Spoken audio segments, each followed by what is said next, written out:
Every cell in your body is a tiny factory, constantly making proteins. Your genetic code, or DNA, directs every activity.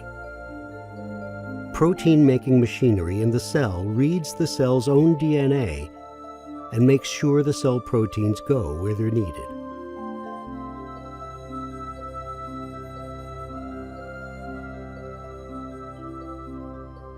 Viruses have their own genetic code, but they don't have the machinery to copy their DNA. So viruses need your cell's machinery to reproduce themselves. A virus starts this process by using the keys on its surface to gain entry. Like a Trojan horse, it enters the cell. The virus releases its own DNA into the unsuspecting cell and hijacks the protein-making machinery. Now, this vital cell function becomes an assembly line for new virus particles. No longer in service to your body, the cell now serves the virus, manufacturing thousands of new virus particles, which are released to enslave more cells, thousands and thousands more.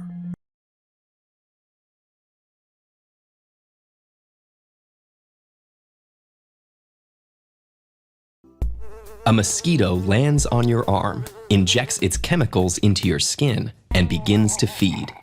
You wouldn't even know it was there if not for the red lump that appears, accompanied by a telltale itch. It's a nuisance, but that bump is an important signal that you're protected by your immune system, your body's major safeguard against infection, illness, and disease. This system is a vast network of cells, tissues, and organs that coordinate your body's defenses against any threats to your health. Without it, you'd be exposed to billions of bacteria, viruses, and toxins that could make something as minor as a paper cut or a seasonal cold fatal. The immune system relies on millions of defensive white blood cells, also known as leukocytes, that originate in our bone marrow. These cells migrate into the bloodstream and the lymphatic system, a network of vessels which helps clear bodily toxins and waste. Our bodies are teeming with leukocytes. There are between 4,000 and 11,000 in every microliter of blood. As they move around, leukocytes work like security personnel, constantly screening the blood, tissues, and organs for suspicious signs. This system mainly relies on cues called antigens. These molecular traces on the surface of pathogens and other foreign substances betray the presence of invaders. As soon as the leukocytes detect them, it takes only minutes for the body's protective immune response to kick in. Threats to our bodies are hugely variable, so the immune response has to be equally adaptable. That means relying on many different types of leukocytes to tackle threats in different ways. Despite this diversity, we classify leukocytes in two main cellular groups, which coordinate a two-pronged attack. First, phagocytes trigger the immune response by sending macrophages and dendritic cells into the blood. As these circulate, they destroy any foreign cells they encounter, simply by consuming them. That allows phagocytes to identify the antigen on the invaders they just ingested and transmit this information to the second major cell group orchestrating the defense, the lymphocytes. A group of lymphocyte cells called T cells go in search of infected body cells and swiftly kill them off. Meanwhile, B cells and helper T cells use the information gathered from the unique antigens to start producing special proteins called antibodies. This is the pièce de résistance. Each antigen has a unique matching antibody that can latch onto it like a lock and key and destroy the invading cells. B cells can produce millions of these, which then cycle through the body and attack the invaders until the worst of the threat is neutralized. While all of this is going on, familiar symptoms like high temperatures and swelling are actually processes designed to aid the immune response. A warmer body makes it harder for bacteria and viruses to reproduce and spread because they're temperature sensitive. And when body cells are damaged, they release chemicals that make fluid leak into the surrounding tissues, causing swelling.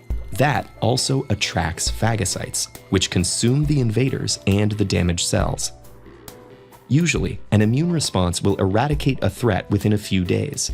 It won't always stop you from getting ill, but that's not its purpose.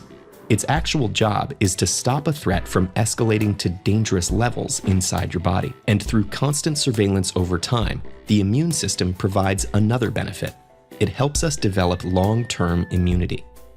When B and T cells identify antigens, they can use that information to recognize invaders in the future. So when a threat revisits, the cells can swiftly deploy the right antibodies to tackle it before it affects any more cells. That's how you can develop immunity to certain diseases, like chickenpox. It doesn't always work so well.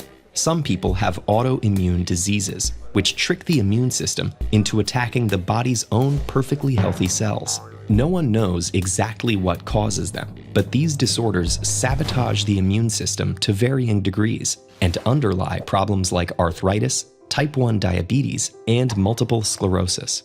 For most individuals, however, a healthy immune system will successfully fight off an estimated 300 colds and innumerable other potential infections over the course of a lifetime. Without it, those threats would escalate into something far more dangerous. So the next time you catch a cold or scratch a mosquito bite,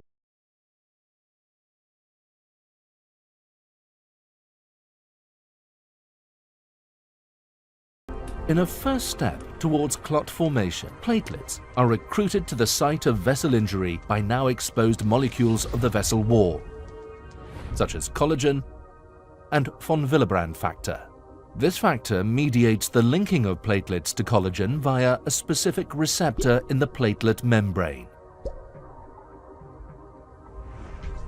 The resulting change of shape of the platelet from its resting state into the dendritic form indicates activation.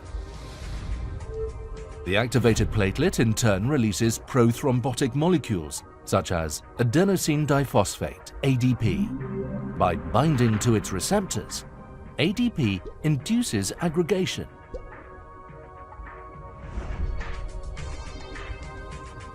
And recruits further platelets to the site. Thromboxane is another important mediator of platelet activation and aggregation. Under its influence, the platelets cross-link with each other. These interlocking mechanisms cause platelet activation to snowball. The clot grows rapidly. Activated platelets also trigger the coagulation cascade and thus the formation of thrombin. Thrombin, in turn, stimulates platelet activation even further, a continuous feedback loop. Additionally, thrombin induces the formation of fibrin for the mesh stabilizing the clot. The self-reinforcing process of platelet activation, crucial in the formation of blood clots, is an obvious therapeutic target in conditions caused by inappropriately triggered blood coagulation.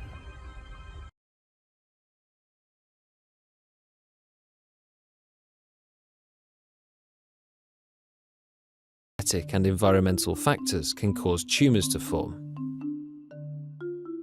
For instance, UV radiation from the sun can damage DNA and other structures in melanocytes, which are the pigment-producing cells in the skin. Chronic damage to melanocytes by UV radiation leads to most cases of melanoma, which is a type of skin cancer.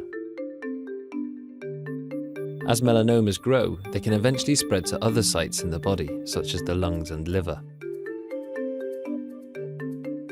The cells of the immune system are continuously monitoring our tissues. Natural killer cells, or NK cells, sense stress-associated molecules on damaged and cancerous cells. Dendritic cells, or DCs, activate cytotoxic T cells, which can then sense tumor-associated antigens using their T cell receptor and other co-receptors. Once activated, NK cells and cytotoxic T cells release perforin and granzymes. These molecules punch holes in the surface of the tumor cells, causing them to die by apoptosis. Helper T cells support these responses. They help DCs to activate cytotoxic T cells, and they produce cytokines such as interferon gamma that recruit and activate more NK cells. As the tumour evolves, genetic changes occur that can give some tumour cells a survival advantage. This means tumours are often heterogeneous. For instance, tumour cells may no longer express the molecules that are sensed by the killer immune cells. As the immune system continues to kill the tumour cells it can recognise, the cells it can't sense become more prevalent. This is immunoediting. It leads to the emergence of a tumour that can't be detected by the immune system. Some tumour cells actively suppress T cells by expressing inhibitory molecules such as PD-L1. PD-L1 binds to the PD-1 receptor on T cells and deactivates them. This is an immune checkpoint. In addition, tumour cells can attract immune cells that suppress the activity of other immune cells, thereby supporting tumour growth. These immunosuppressive cells include regulatory T cells and certain types of myeloid cells. Therefore, the tumour microenvironment is like the scene of a battle between two opposing immune responses. One side of the immune system is attacking the tumour, while the other side is helping it to grow. Scientists are developing immunotherapies to help strengthen the immune attack. One approach is adoptive T cell transfer. Cytotoxic T cells taken from patients with melanoma are selected for their ability to attack tumour cells. The best killers are infused back into the patient. Treating patients with cytokines, such as interleukin-2 and interferon alpha, can also boost the activity of anti-tumour immune cells. An alternative approach is to target the immune checkpoints. For instance, antibodies that bind to PD-1 stop this molecule from switching off cytotoxic T cells. Another immune checkpoint being targeted is CTLA-4. Blocking this molecule helps DCs to drive anti-tumour T cell responses. Not all patients will respond to these immunotherapies, and some responses will be delayed. Combining immunotherapies with chemotherapy or radiotherapy can lead to a better response in some patients. Immunotherapies can themselves be combined. For example, PD-1 and CTLA-4 blockade can improve responses when administered in combination. Activating the immune system has risks. Some patients develop harmful side effects when their immune system attacks healthy cells. Nevertheless, there have been encouraging results from clinical trials. This animation has focused on melanoma, but it's becoming clear that immunotherapies can be used to treat many different types of cancer.